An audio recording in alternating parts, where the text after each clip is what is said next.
So, hey guys, welcome back to our YouTube channel Medical Life, and today we will discuss about the cell. So, what is cell?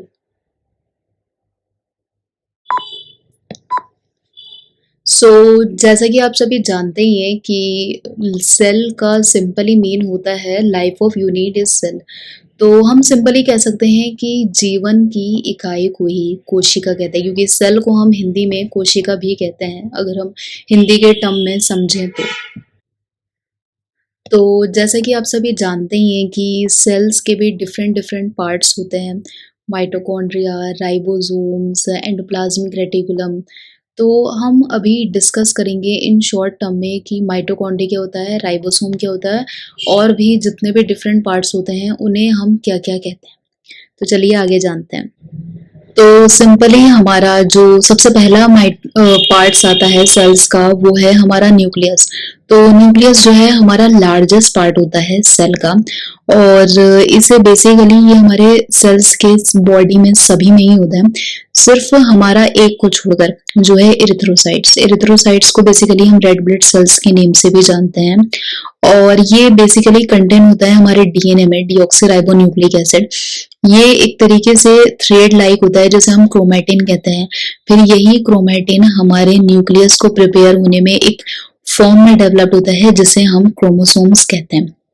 Next आता है हमारा mitochondria, जिसे हम power house of cell के name से भी जानते हैं। तो बेसिकली ये एक सॉसेज शेप्ड के फॉर्म में होता है, जिसमें हमारा साइटोप्लाज्म होता है, और इसलिए हम उसे समटाइम्स डिस्क्राइब करने के लिए पावर हाउस ऑफ सेल्स भी कहते हैं, क्योंकि ये हमारी बॉडी में जो हमारा एक तरीके से देखा जाए तो हमारी बॉडी में एनर्जी डेवलप्ड करता है। और इसमें देखा जाए तो कुछ केमिकल एनर्जी की फॉर्म में भी अवेलेबल होता है सेल्स को बनाने के लिए। इसमें कुछ एटीपी फॉर्म होते हैं जो हमारी एनर्जी को रिलीज करते हैं कि कब हमारे सेल्स ब्रेक इन डाउन होंगे और किस तरीके से हमारा एटीपी यानी एडेनोसिन ट्राइफॉस्फेट का सिंथेसिस होगा और प्रोसेस होगा, और जो भी हमारा ऑक्सीजन रिक्वायर्ड होगा। फिर उसके बाद आता है हमारा नेक्स्ट राइबोसोम्स।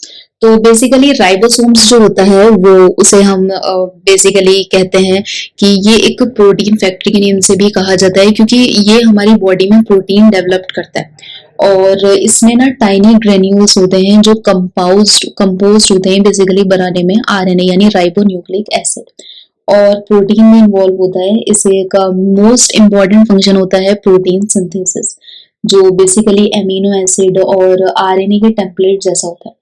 जब हमारा प्रेजेंट होता है फ्री यूनिट में स्मॉल क्लस्टर साइटोप्लाज्म, तो हमारा राइबोसोम बनता है सेल्स के यूज के फॉर्म में, जिसमें बेसिकली हमारे एंजाइम्स रिक्वायर्ड होते हैं, मेटाबॉलिज्म। तो नेक्स्ट है हमारा एंडोप्लाज्मिक रेटिकुलम।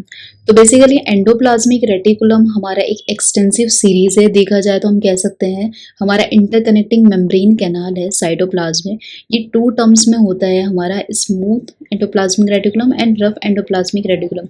स्मूथ की अगर हम बात करें तो ये बेसिकली सिंथेसिस होता है हमारा लिपिड्स यानी कि फैट और स्टेरॉइड हार्मोन्स के साथ, और ये हमारा कुछ ड्रग्स के साथ डिटॉक्सिफिकेशन करता है, उसी के साथ भी ये एसोसिएट होता है।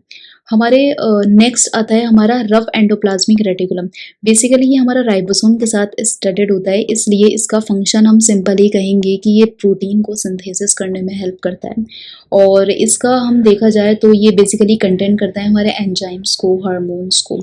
अब नेक्स्ट आता है हमारा Golgi apparatus. Golgi apparatus basically folded flattened membrane sacs के साथ कंसिस्ट करता है, और ये हमारे सभी सेल्स में इन्वॉल्व होता है, और ये हमारा एक तरीके से ये भी सिंथेसिस प्रोटीन का सिंथेसिस करता है और एक्सपोर्ट करता है हमारे प्रोटीन को, जो हमारा मूव होता है एंडोप्लाज्मिक रेटिकुलम से प्रोटीन।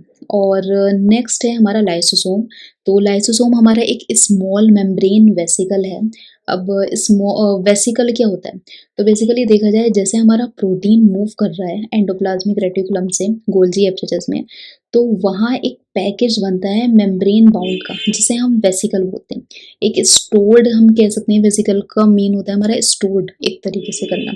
तो इसमें बेसिकली हमारे कुछ लाइसोसोम जो है कंटेन होते हैं, एंजाइम्स इन्वॉल्व होता है हमारा ब्रेकिंग डाउन फ्रेगमेंट्स, और लार्जर मॉलिक्यूल्स भी कंटेंट होते हैं, RNA ribonucleic acid and DNA deoxyribonucleic acid. तो नेक्स्ट एंड लास्ट आता है हमारा साइटोस्केलेटन। तो साइटोस्केलेटन बेसिकली देखा जाए तो हमारा एक एक्सटेंसिव नेटवर्क है टाइनी प्रोटीन फाइबर्स का, जो कंसिस्ट होता है हमारे फॉलोइंग टर्म्स में: माइक्रोफाइलामेंट, माइक्रोट्यूब्यूल्स, सेंट्रोसोम, सेल एक्सटेंशन। तो फर्स्ट है हमारा माइक्रोफाइलामेंट। तो बेसिकली हमारे स्मॉलेस्ट फाइबर्स है जो हमारे स्ट्रक्चर को सपोर्ट करता है और मेंटेन करता है, और ये हमारे एक्टिन मसल सेल्स में इन्वॉल्व होता है। माइक्रोट्यूबुल्स की बात करें तो ये हमारा लार्जर कॉन्ट्रैक्टाइल प्रोटीन है जो बेसिकली इन्वॉल्व होता है मूवमेंट में।